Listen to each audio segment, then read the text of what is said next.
Kevin.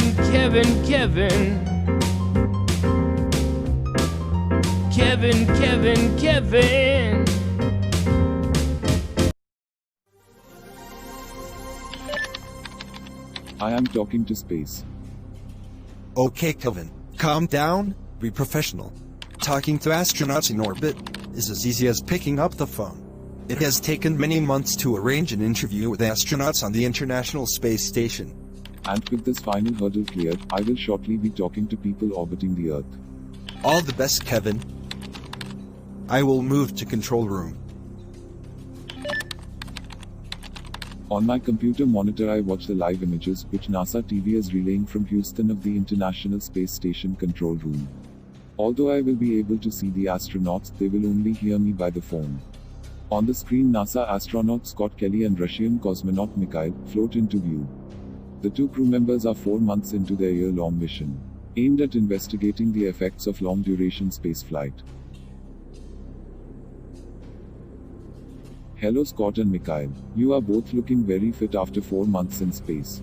I wondered how you were finding this one-year mission. So far, so good. Being up here for a year is a long time, but we have both flown previously so we knew what we were getting into. The space station's an amazing place. We have great facilities and a lot of ability here.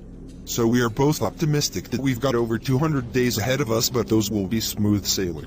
I think space makes you look younger. It's a joke of course, but at the same time. We are exercising twice a day and I can only confirm what Scott has said, we are very optimistic. And I believe that after my one-year mission, I will be even in better shape than before my mission. I gathered that before the mission, you both got on well with each other. Are you still friends? Absolutely. Even more so now. You spend a lot of time up here together and that just builds bonds between us. It's a great place to build relationships and international partnerships. That's one of the great things about this space station. The international component to it. We're still friends and will be friends until the end. Are there any particular aspects of this flight that differ from the usual missions? There is a lot more about you this time, how you are performing. It's somewhat unique in terms of duration if you compare our involvement in the human subject experiments. Mikhail and I have more of that than certainly an ordinary crew member might have. Throughout the course of the year here, we'll have 400 science experiments going on, so our involvement is bigger than for someone who's here for a 6-month stay. But from a day-to-day perspective, our lives here are no different to any of the other crew members. You're working together throughout this year. What does that show us about working together on Earth? Is that something we can learn from? I think so. This space station, this neutral territory so to speak, in a very challenging environment, gives us the opportunity to work on something very important, very difficult. It's one of the great successes of the space station. We're getting great results now from the science we do. So there's a lot to be learned from this in many different ways. I have some questions from Indian news readers, who asks if your spaceflight has altered in any way your view of humanity's role on planet Earth.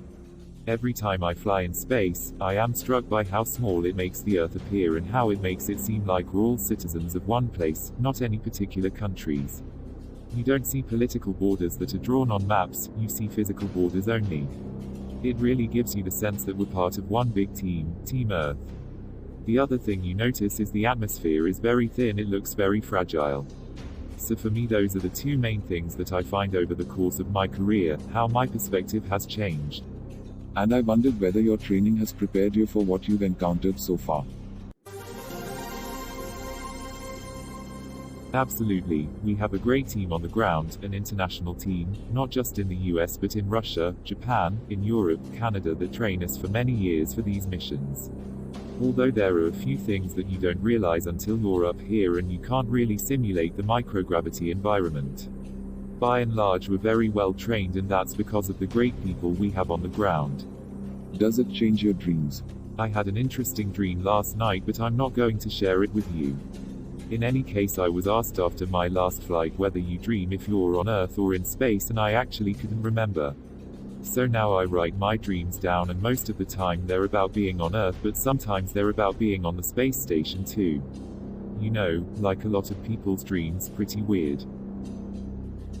During our 10 minutes chat, we would have traveled over Colombia and Brazil. Oh, is it? Well, I thank Scott and Mikhail for their time and wish them luck for the rest of their mission. Thank you. Our pleasure. Control room, I am signing off.